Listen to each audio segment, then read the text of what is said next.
On today's Locked On Thunder podcast, the Oklahoma City Thunder have to clear one more hurdle this season. Tonight, they can do it against the Houston Rockets. How teams are defending Chet Holmgren shows how elite he is, and your mailbag questions, all on today's show. You are Locked On Thunder, your daily Oklahoma City Thunder podcast. Part of the Locked On Podcast Network, your team every day.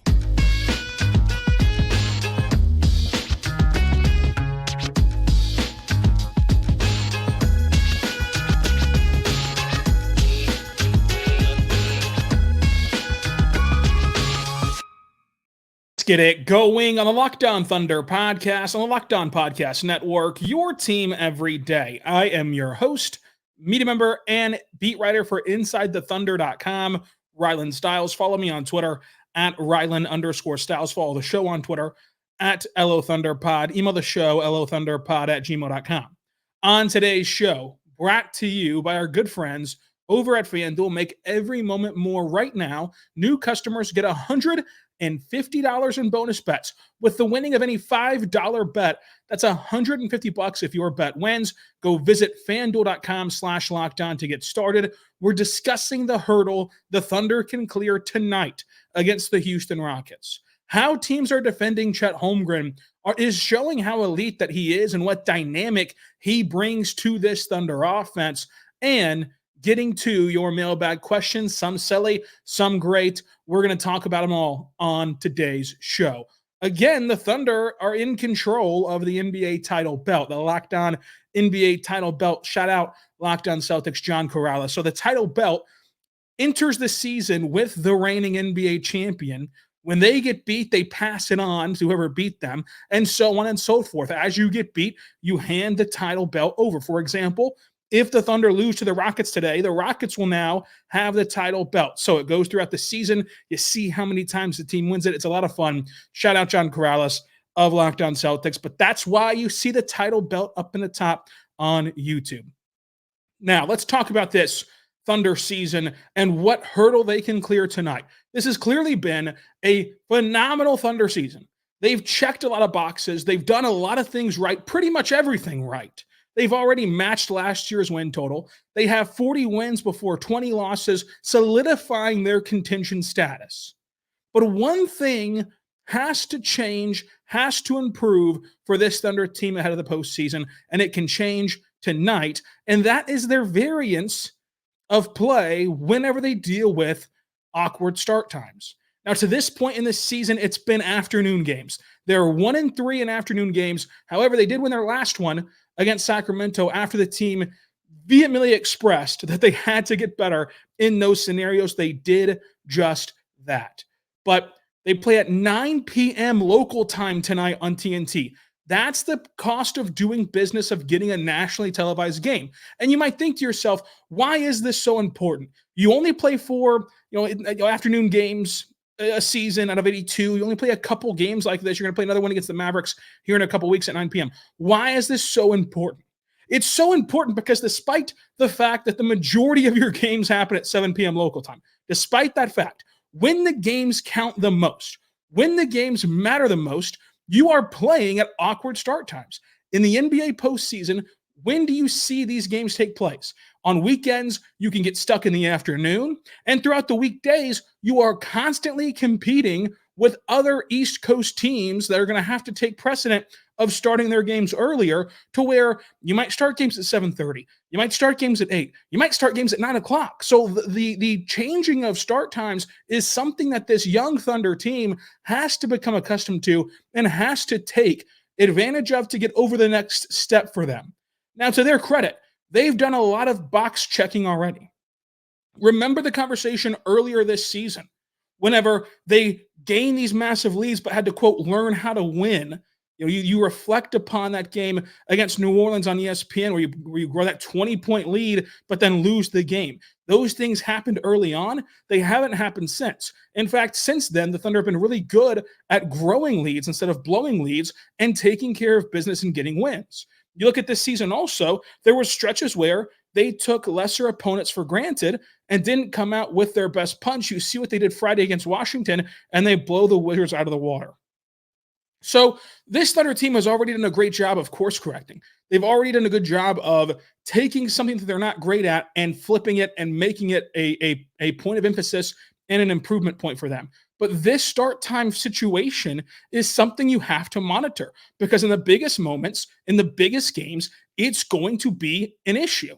And it's going to be something that factors in from now to the end of time with this team of they're hopefully, if everything goes right, going to be on a long trajectory and runway of playing postseasons. And we discussed in the postseason, you deal with this constantly.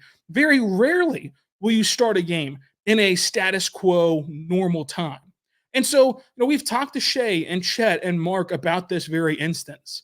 And obviously, they mentioned how their routines are thrown off, but at the end of the day, you have to prepare the same way, come in with the same mindset, and get the job done. So, it's a small sample size. It's only been 4 games, and they've won one of them. So this is not a cause for panic or a cause for just anything out of the ordinary, but it is something to monitor as you move forward with this team because of how important it is. And the reason that tonight is so important, it is a baseball-style series. You did get the first win of this baseball series in Houston on Sunday, thanks to a great comeback, your 12th comeback of double digits or more, double digits plus comeback. But when you look at this game, despite playing the same team again, the Thunder are simply better than Houston on paper. They are simply better. And the Rockets are terrible on the road. Overall, the Rockets are 25-32. On the road, the Rockets are 5-22. So they would go from 25-32 to 5-22 on the road. 22 of their 32 losses happen away from the Toyota Center. This team has also lost 7 of their last 10 games. The Thunder have to take care of business, have to check another box, and have to continue to grow and develop. This is going to be tough. If I had to guess, shoot-around will be around 1 o'clock or so, which is super abnormal for anything to happen that late in the day, but be it practice or shoot-around. That's just a guess on my part, though. So that's going to get delayed. That's going to get taken different than what it usually is. Mark's not going to talk until, 7, 8 o'clock. Like, it's going to be just weird all the way around. It's going to be weird for fans. It's going to be weird for media. It's going to be weird for the players. But you have to just push through it because at the end of the day, when you play a 7-game series, the odds are 4, 5, 6 of those are going to be weird. Are going to be weird start times, especially for the Western Conference, whenever you're going to be battling in all likelihood at least one Eastern Conference tip every single day of your series. So they have to take care of this small thing, which looks small right now, but big picture-wise stacks up and adds up to being something that is massive. Massive, massive, massive for where they want to go. So I'm interested to see how they handle that. I'm also interested to see the Rockets again. Because what Ime Udoka said after the game about defending Chet Holmgren, I think highlights not only how elite Chet Holmgren is, but really you can hear someone who's widely respected in the NBA as a coach. Like, he is considered a really, really good coach. He took the Celtics to the finals, all that good stuff. And listen to what he had to say. He said that Chet Holmgren hurts Alperen Sengun with the pick and pops. For the most part, Alperen Sengun was not on Chet Holmgren because they couldn't have him on Chet Holmgren, saying that the Rockets had different matchups to try to get switching to happen a lot. And the first time that they played the Thunder, the switches worked to take away Chet Holmgren's pick and pop. The switches didn't work this time. The Thunder went small, and it really put Alperen Sengun in a tough position. And he was able to get lost off ball a few times. But for the most part, he says, the Rockets kept away Sengun from Chet Holmgren as much as possible. I think that you can look at this through the prism of Chet Holmgren is the one dictating the matchups. He's the one forcing teams to change the way that they defend. Sure, it is more successful or less successful depending on who's on the court, but at the end of the day, the root cause of why teams are cross-matching, of why teams are not allowing their heavy-legged traditional centers to play Chet Holmgren is because you simply can't. You simply cannot. Because Chet Holmgren dictates everything. He plays the floor well in transition. He's a playmaker. He's a shot maker from 3. He can get to the rim. He can pick and pop. He can pick and roll. And no big man can contain him. When he starts his actions typically at the top of the key or in the slot, you're on an island out there. And if you have a center out there, number one, if they play too far up to contest, Chet Holmgren can just beat you off the dribble and get to the rim. If you play too far off to gear up for a drive, Chet Holmgren shoots 40% from three. You are truly in a massively compromised situation if you play Chet Holmgren with a five-man. So you're going to have to switch. You're going to have to try to put other defenders on Chet Holmgren, whether it be your 4 or your 3, and it's going to make life difficult because even in those circumstances, you then lose size on Chet. He can shoot over the top of matchups. You saw even against Washington where you had at times guards getting switched onto Chet, and Chet can just go through them and take them to the post and hit that Dirk fade and look really good in those instances. And this is truly getting heightened and more, kind of more of a staple in the Thunder offense because of how much more aggressive Chet Holmgren has been willing to be post All-Star break. But I think that the important part is, as you talk about how the Thunder are being defended, the important part is that Chet Holmgren is the reason why. More so than anything else around him. Because the Thunder, no matter who's around Chet Holmgren, those teams typically guard him the same way. Because again, you just cannot have Sengun on Chet Holmgren. You want to keep guys like that away from Chet, no matter who the other 4 guys are. No matter what the ecosystem is around Chet Holmgren, you are doing things based upon how good this rookie 7-footer is. And it ties back into what we said all the way back in August. This Thunder team is a pick-your-poison type of offense. Because while you're giving this much attention and detail of your game plan to Chet, you've also got to worry about the MVP of this league, a 30-point-per-game scorer in SGA, going and taking what he wants on the offensive end. Because there is no defending SGA either. And you can just see how this Thunder offense, which is top 3 in points per game, top 3 in offensive rating, top 3 in out of timeout plays and half-court settings. They're in the 97th percentile.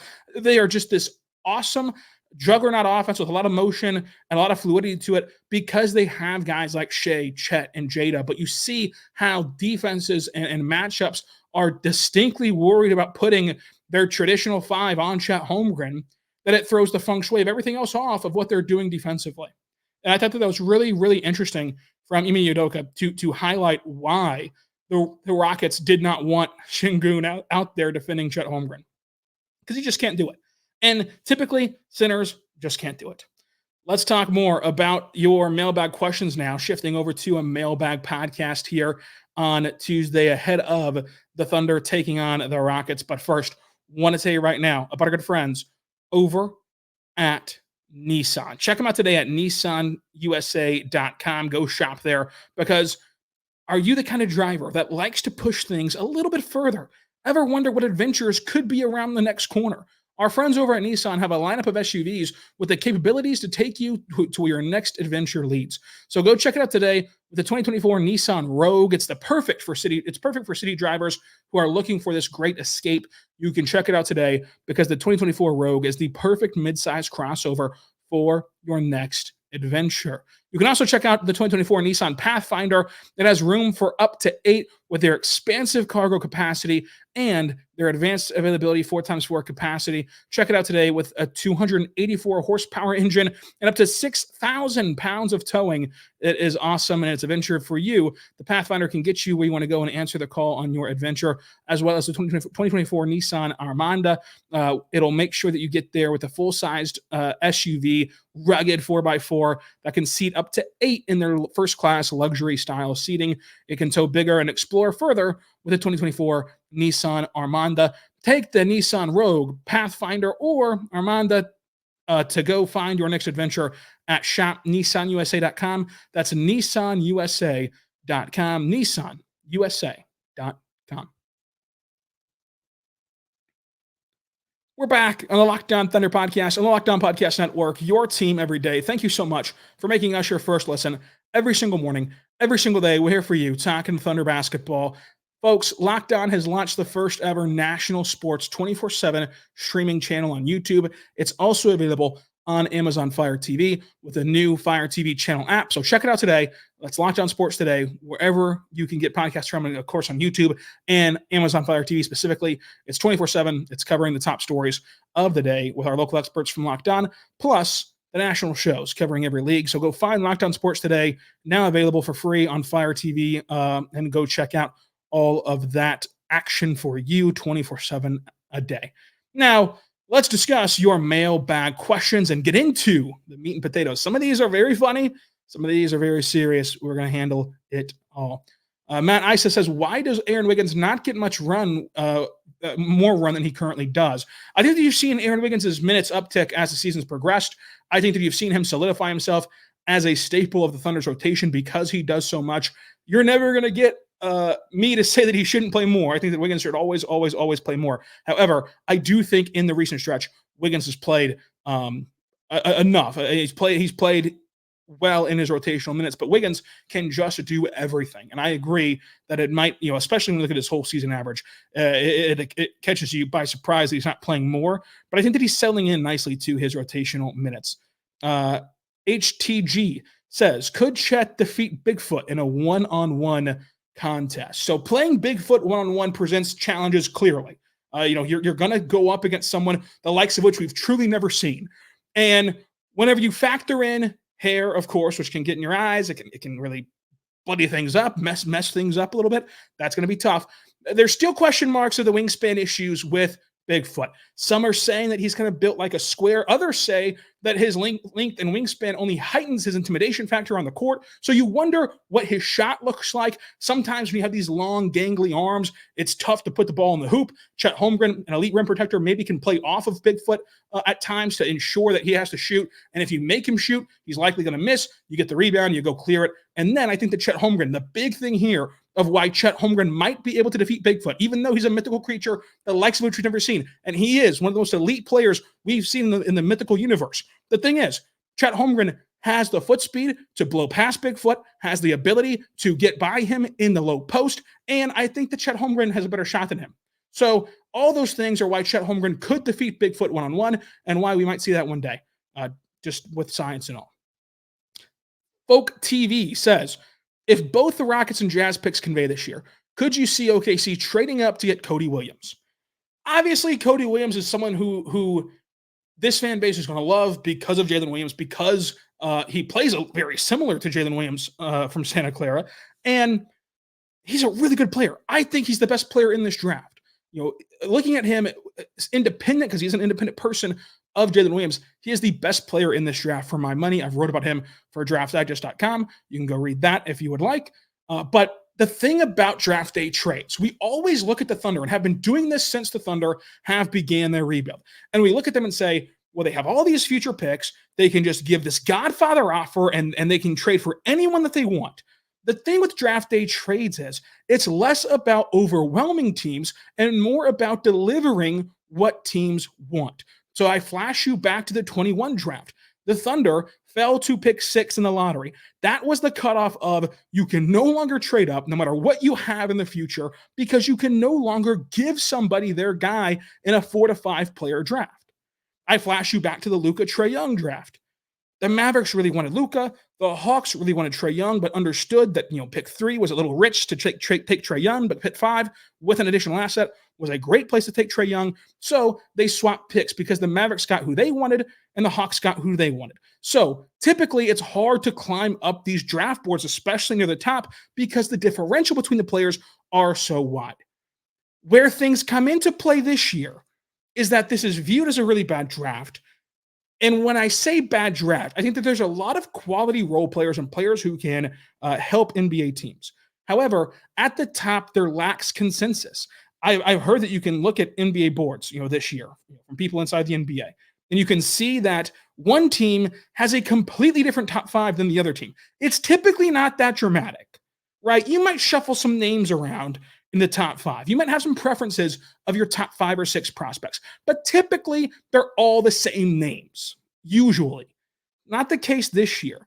And so that's what makes trading up potentially easier, is that maybe who you covet in the top 5 or top 3 or top 1 the other team doesn't really value them that same way. And so when you can still fall back all the way to say 7 or 5 and get the guy who you targeted up top of this draft, plus pick up additional assets, that becomes more appealing.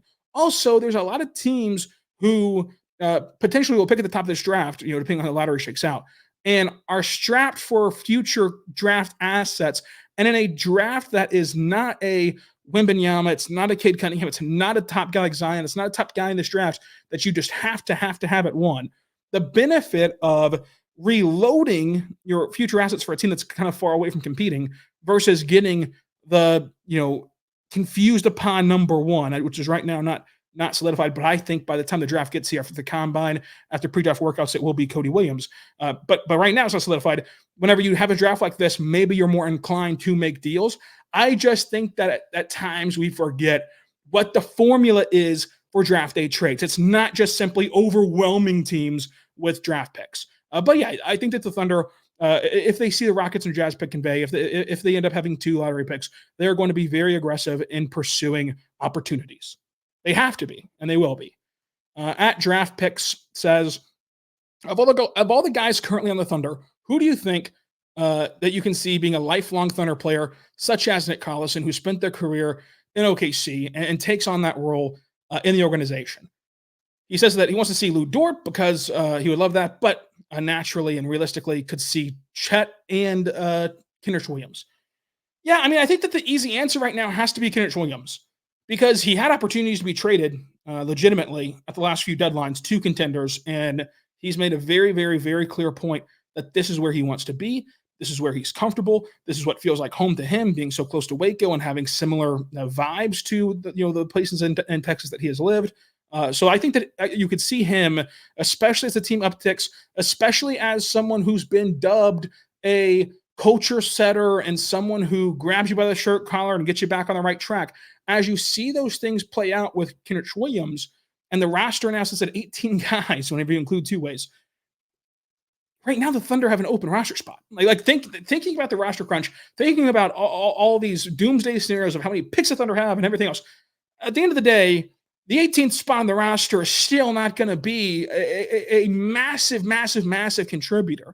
And I say that to say, if you end up eventually, well down the line in 4 or 5 years, keeping Kenrich Williams around, even though he might not be the best basketball player at that time for your organization in 5-6 years, but he is the best culture fit, that could be what's necessary. That could be what's more beneficial for your roster. You look at the Miami Heat, they obviously, especially with how good they are at finding G League talent, like the Thunder are, they obviously could have had a better basketball player in the Udonis Haslem slot the last 3-4 years. Clearly, right?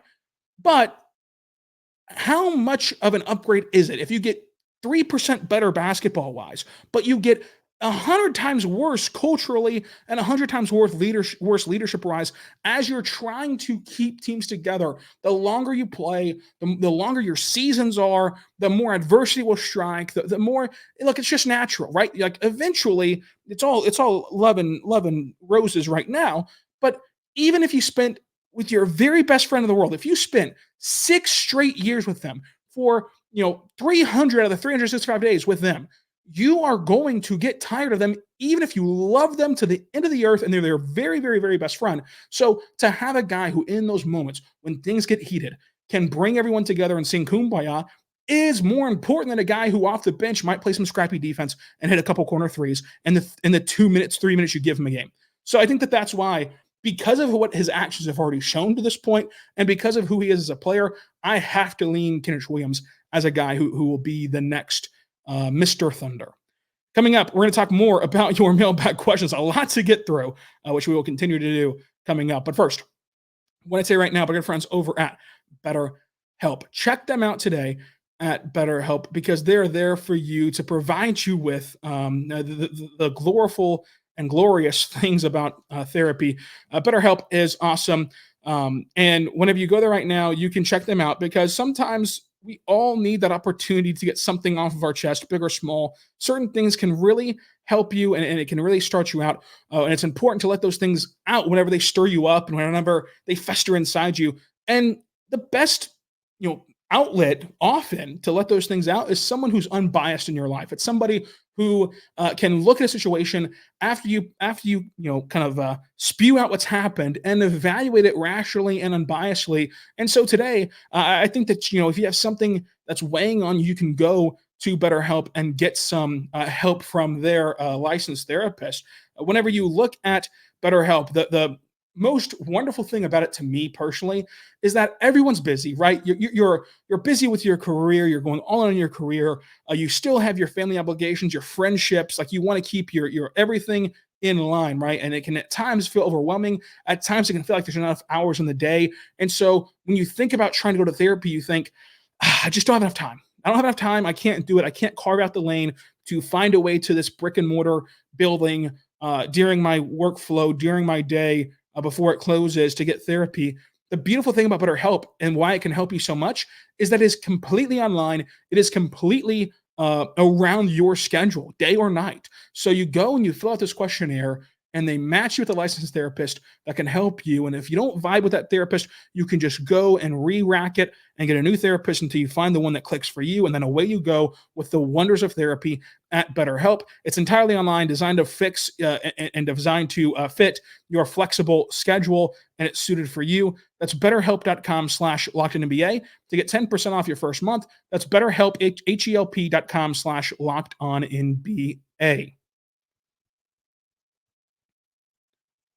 We're back on the Locked On Thunder podcast, on the Locked On Podcast Network, your teams every day. Thank you so much for making us your first listen every single morning, every single day. We're here for you, talking Thunder basketball. Subscribe for free across all podcasting platforms so you never miss an episode. That's YouTube, Apple, Spotify, everything else. Leave a review, leave a comment, and all that jazz. Germ says, thoughts on Andre 3000's Fluent album? It was great. It was great. And I think that you should ask Joel Lindsay about me. There's a reason why. There's a reason why, folks, that he has dubbed me Ernie Styles. Go ask him about me at Joe X Lindsay on Twitter, the Oklahoman. Maybe you've heard of it. Go check him out. But he can vouch. It's great. Isaiah Meager says, frosted mini wheat, W cereal or L? I'm going to have to refer to Andrew Schlecht on this one, but to me, it's an L. I mean, in the pantheon of cereals, you're looking at Frosted Flakes. You're looking at Raisin Bran, elite tier cereal. You're looking at Honey Bunches of Oats, another elite tier cereal. Frosted Wheat Thins, very, very, very low ceiling. And in my opinion, a low floor. The mood's got to strike you so well to just want a hunkering for Frosted Mini Wheats that I think that they're undraftable. I really do. I really do. I'm glad you asked, Isaiah. Daniel Clean says, is Mark Daigneault really 6'8"? How can he be? Why is his listed height 6'8"? I have a feeling that screenshot might have been doctored. I don't know of anywhere that's listed him at 6'8". If they have, no offense to Mark, that they are clearly wrong. He's a good height man, but he's not 6'8". I don't know where that came from. I did see that screenshot on Twitter, but he's not 6'8". Ryan McDowell says, I don't think he's 6'8", by the way. I'm not actually a measuring stick in all this. Ryan McDowell says, say the Thunder get the Rockets' 5th pick in this upcoming draft, and both Sarr and Williams are available. Which Thunder brother would you prefer? Fits best with the team. I like both of them. They're both in the top of my big board. Me personally, I go with Cody Williams. I think that he's just a better player, and it's going to sound crazy on the surface, but you still are in a situation where, especially with these, you want to view them as like free picks. You want to take the best player, take the best basketball player, because there's so many avenues to fill in what your quote unquote needs are. Number one, if I asked you today, what is the biggest need for the Thunder? A lot of you would be typing away in the comments, just itching to type. They need a big man. They need a center. They need somebody who can go out there and grab rebounds and throw his weight around and go out there and box out. That's what I need. By golly, they don't play the game right way down everywhere, not getting rebounds. Okay, if that's what you think that they need, is this big man that can go and impose his will and get rebounds. Those guys are a dime a dozen. You can find those guys falling out of the league left and right. They can get those guys anywhere that's not top 5 in the draft. But what you can't get is a guy like Cody Williams anywhere. With the ceiling that he has, you cannot get him in just anywhere.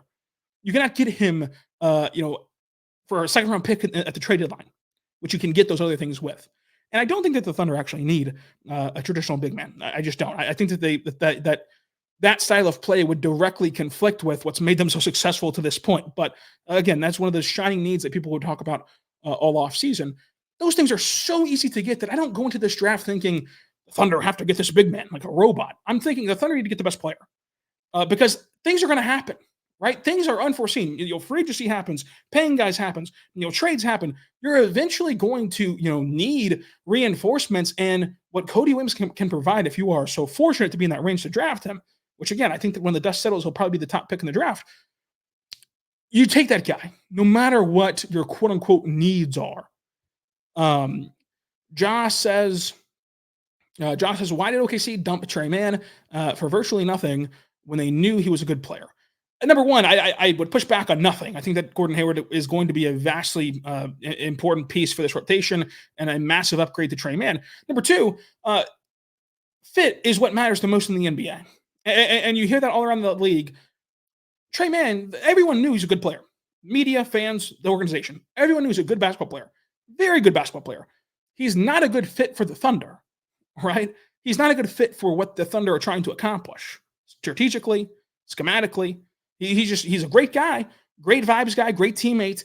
He's not a good fit for this organization specifically. So he gets a chance to go spread his wings and perform well in Charlotte, while the Thunder get an upgrade and a better fit to their roster. And so that's what that trade was all about, as we discussed on the trade pod. Gerard says, when will Case and Wallace start? I'm not sure that, I don't think they'll make any sweeping changes to the starting lineup this year. Obviously, you go into the summertime and things will be reevaluated. At MK325491, if there was a Suns Thunder playoff series, do you give them a chance to pull it out, and why? Them being, I assume, the Thunder pull it out? Yeah, I think that the Thunder head into every single playoff series with a chance to win, no matter who they play, because they're that good. And when you look at the Suns, they lack depth. They're not, and because of that, they're not typically great in the fourth quarter. And I hate to say it, but like Bradley Beal, Devin Booker, Kevin Durant, they're still a month before the playoffs, and they're still 28 something games before the playoffs, and they're prone to have mishaps happen to them. But again, the depth is a huge concern, and I think the Thunder match up well with the Suns being faster, moving the ball better, and keeping defenses kind of off balance. Which, whenever your defenses are going to be predicated largely on guys like KD, Booker, and Beal, you got to feel good about that. So I think that the Thunder absolutely have a chance to beat Phoenix. It's not going to be easy, right? But they have a chance, obviously, to beat Phoenix. I'd pick them in a series against Phoenix. By the time I get to Phoenix, she'll be rising. Great song, by the way. Shea Different. Of the three parts of the game that Josh Giddey needs to get better at in order to stay on the court in the playoffs, shooting, defense, turnovers, which is the most important, and how much leeway do the coaches give him before taking him out of the lineup? Yeah, I mean, the most important has to be, I think, his defensive engagement, because he's going to be a team defender and on a very good team defensive level. You've seen that whenever he's engaged and active defensively, which I don't know why there's times where it lulls and wanes, but when he is active defensively, he's able to play the passing lanes, and he's able to get deflections, and it leads to steals, and it leads to getting the Thunder out in transition, and leads to quality looks for the Thunder. So if he is locked in defensively every single minute, it's going to make his life easier offensively. It's going to make the Thunder's life easier, and it's going to get the Thunder transition chances, which are hard to come by in the postseason. So that would be number one of that list. My number one would also be him finding a way to finish inside the arc, because the three-point shooting variance is just going to always be there. Like, Josh Giddey is not going to be an elite sharpshooter. That's no secret.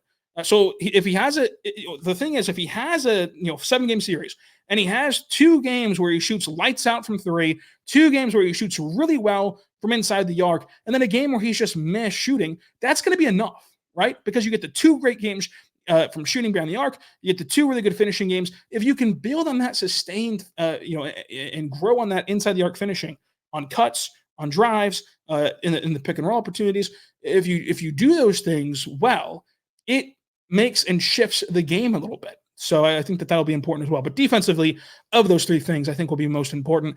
Obviously, if he shoots the ball, 50% from three in the series, that's going to be great as well. But defensively is more controllable, and I think that's something that we've seen him prove this year. Like every time he's been locked in, he's been pretty good defensively for his standards, for being a team defender, for being your fifth best defender on the court. You're going to want to see that from him. At Melty, why does OKC keep using a 12-man rotation when the playoffs should be a 7-8-man rotation? I think that you got to throw the word "should be" out with OKC. They've shown that they've been a team that's very unconventional, very unorthodox. I think that they'll play 10 guys in the postseason, just as a sheer number to give you. So they are going to continue to roll out larger lineups down the stretch, but I think that eventually it'll get whittled down to like 10. And they'll play it that way. I don't think they're going to be log-jammed to 7 or 8. And you shouldn't want them to be like log-jammed into 7 or 8 guys. These are the 7 or 8 guys we're going to play no matter what. The Thunder are too good. They're too talented. They're too deep. That depending upon the matchup, depending upon what the game dictates, is who you're going to want to call on that night. And I think that the Thunder are in a great position to do so. Jimmy Mintz says, watching Jabbar made me dream of how great of a fit he'd be with the Thunder. Big three. Who is realistically your offseason target to fill that traditional power forward role? I think that the Thunder will have a lot of time in the offseason to discuss this, and we'll do that. We'll do that then. But there are some options out there, especially in free agency and trades. I think that Kelly Olynyk is a guy who I really, really like, and we'll stick with that name for now. We talked about him a lot at the deadline. If you want to go back and expand on Kelly Olynyk. Heem says, what are your top 3 restaurants in OKC? I'm talking sit down and eat type of establishments. Good question. Clark Crew BBQ, Jones Assembly is really good. I think that, those 2 are really good. Let's go with the Press as another one.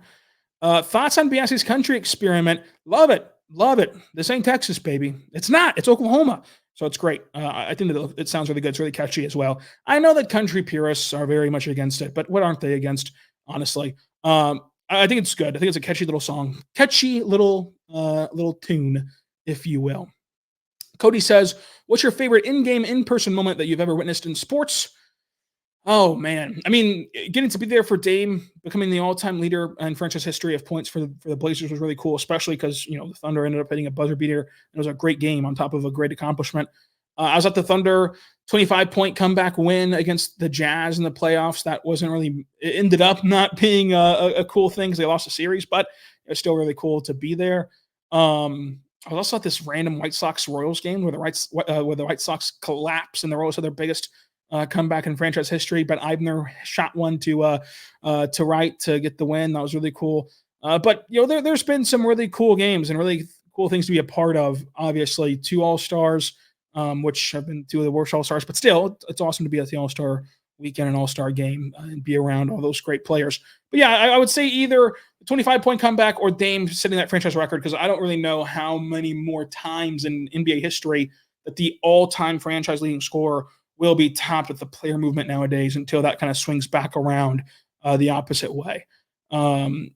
Talking more about this Thunder team in your mailbag questions, Donkus says, realistically, is J-Dub a candidate for MIP? Yes, I think that he is. He's 5th right now in MIP voting. I'm sorry, not voting. MIP odds on betting odds. So he has a shot. And what's his ceiling? All-Star, All-NBA. His ceiling, like if he became the very, very, very, very, very best player he could be, is All-NBA.